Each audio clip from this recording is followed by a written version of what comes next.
Hello everybody, welcome back to another episode of Keeping Up with the Castle, your news show and discussion on all things Walt Disney World.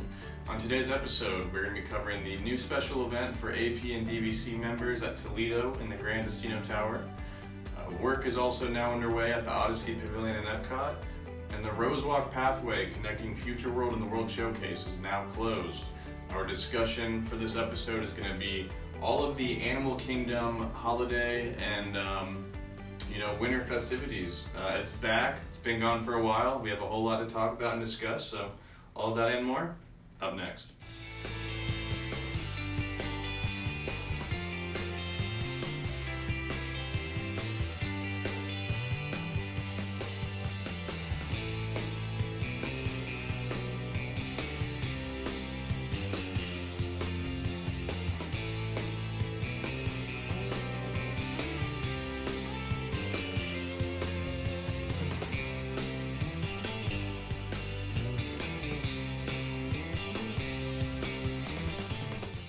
Welcome back to the show, everybody. The date is June 9th, 2019, and this is episode 31 of the Keeping Up with the Castle newscast, podcast, and videocast. So, that being said, my name is Colin. I will be your host, and join with me, as always, every episode, my co-host, Brendan. How's it going? Very, very good. So, nothing really to talk about in-house at the moment, so we're going to dive right into the news for the day. So, go ahead. Yeah, first up, a special event for AP and DVC members at Toledo in the Grand Destino Tower is just opened up just about a week or two ago.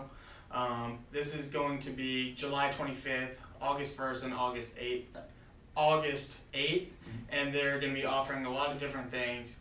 They're going to be offering a Rioja braised chorizo, chills marinated mussels, savory churros, scallops, hanger steaks, and a houseboard of cafe con leche. And guests over 21 will also be trying a gin and tonic, and a sangria tasting, or a sampling of Tempranillo, which is Rioja.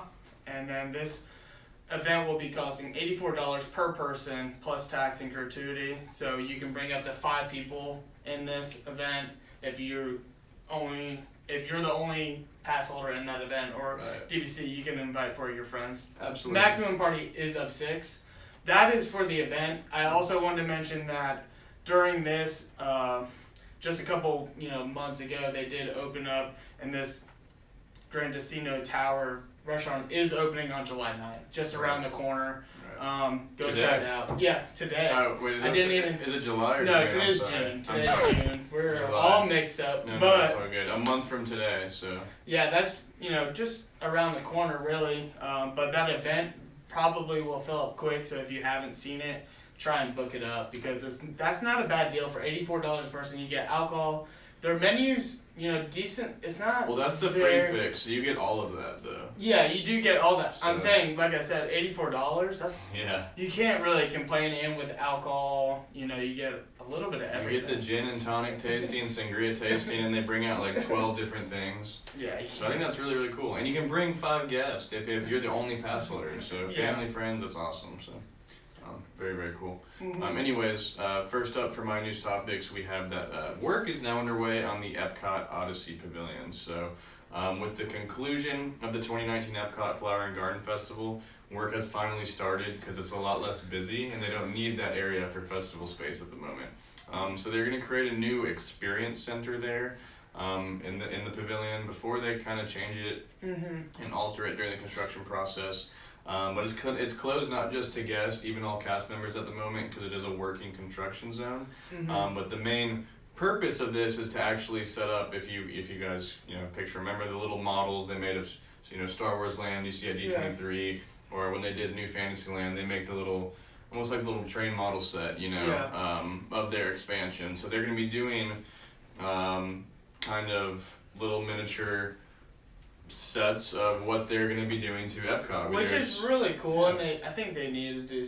I think that's what Epcot's about, is showing what people. The innovation, the changes, and I think it's really cool because people really want to see that 3D model, and you can walk around it. That's going to be really cool to see because a lot of it from their general blueprints, and we're trying to look at permits they're filing and all this stuff to figure out what's going on, and hopefully this will give you other people that aren't as interested in Disney, a good, look inside of what Disney's doing, at least inside of Yeah, and there's a lot of great things coming, so I'm looking forward to that, absolutely. Yeah, and then next is the Rosewalk Pathway connecting Future World and the World Showcase has now closed.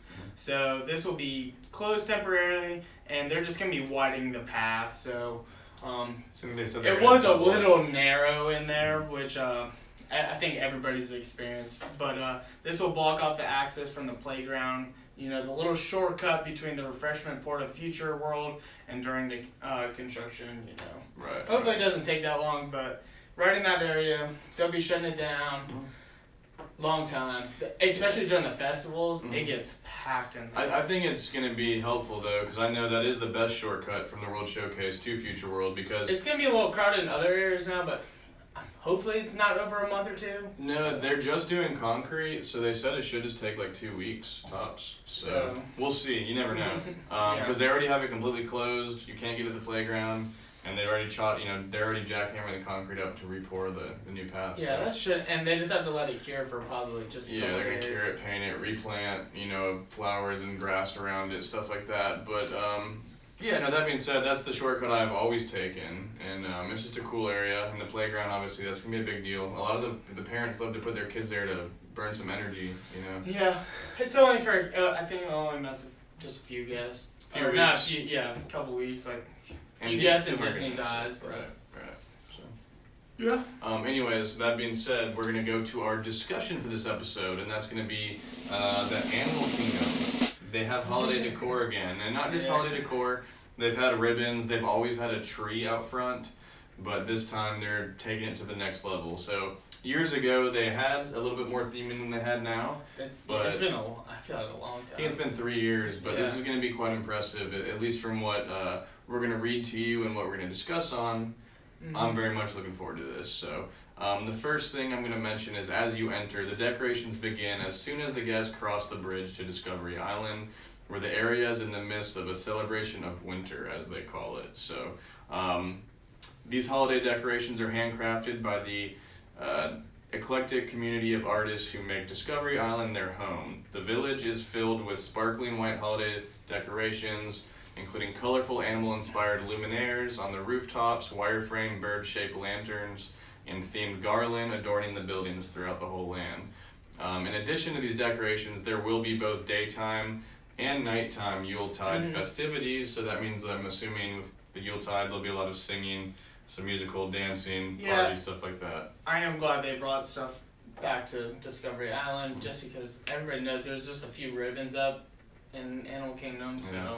And the picture you guys are going to be looking at, this is really cool. The way that they have these actual wire-made animals and the things on top of the building, they look like those, like those brown bag candles you cut like shapes into. You see the animals in them. And it looks like they're over all the buildings on Discovery, and that's what sets the tone. Once you cross that bridge, you're deep in Animal Kingdom at this point. Yeah. You're immersed. And also in Discovery Island, the new Tree of Life Awakening will tell a story of winter tales, complete with a familiar and heartwarming holiday musical score. So, it's pretty cool. Between the awakening, the Tree of Life shimmering of sparkles with the magical of nature and spirit of the holiday. So it just bring a little bit more holiday, theming to this area. It'll change it and up. And Animal Kingdom in general, like we were saying. During the day, the Discovery Island springs to the life with life-size artisan sculpt puppets that will include reindeer, foxes, polar bears, penguins, and plenty of other probably wintry type animals. Right. These winter animals are accompanied by a serenading musician. Wow, I can't talk. And they interact with guests to create a playful atmosphere. Right. So I think what they're saying is that around each little giant sculpture puppet, they're going to have like a musician following it, playing some sort of melody with it. I don't know. They didn't really show a picture for this, so I'm not really quite can't positive. Really picture it very well, but it sounds really cool nonetheless. It'll be a cool experience, and they just need more experience. They do have a lot of street shows, and I kind of like how this is kind of like a show with a little bit of music. Just like a little bit of something that I think Animal Kingdom does a lot of. And it's just going to be randomly, intermittently throughout the day. Yeah. So that's gonna be really cool. I like how Disney does just it seems random to everybody and That everybody rain walks flare up. magic. Yeah, absolutely. Also, we got some stuff happening in Dino Land, so that's really cool. For me, Dino Land USA, besides dinosaur, doesn't really have much going for it, so the fact they're going to do something over there is really cool. They already do have like their general Dino Bash here and there. But in Dino Land, other Disney characters gather for Donald's Dino Bash and get in the spirit for the eclectic Christmas decorations in the style of Donald Duck and each of his pals. At night, guests will gather around the Truckosaurus for the holiday hoopla dance party featuring Chip and Dale plus plenty of interactive fun and games. Chip and Dale. So we have a holiday-themed Chip and Dale dance party at night. We just have really, really good theming throughout the day. Nothing really show-wise going on there, but they're going to deck it out in theming nonetheless, so you'll still get the feeling. But at night, especially for the young ones, the Dino holiday dance party is going to be really cool. So yeah.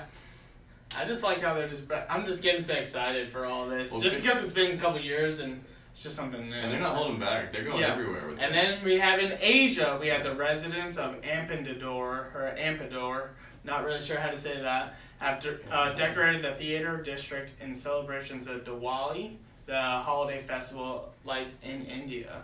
The village of Harambe in Africa features a unique holiday presentation, blending in inspirations and styles of Western traditions with the colors and textiles and authentic African celebration. So I like how they're bringing in just, every little Every nook and cranny has something going on. They're just grabbing a little bit of Africa. everything. So with this, and various traditional stuff. I like that they didn't try to force Christmas. Everything has their really, really cool traditional flavor. Yeah, and so in this area, in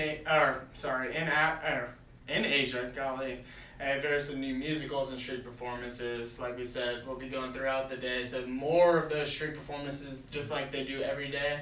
I think they'll probably just be interchanging them a little bit. Right. Just getting rid of one or two for this holiday period and bringing in another one. Right. Yeah, you never know.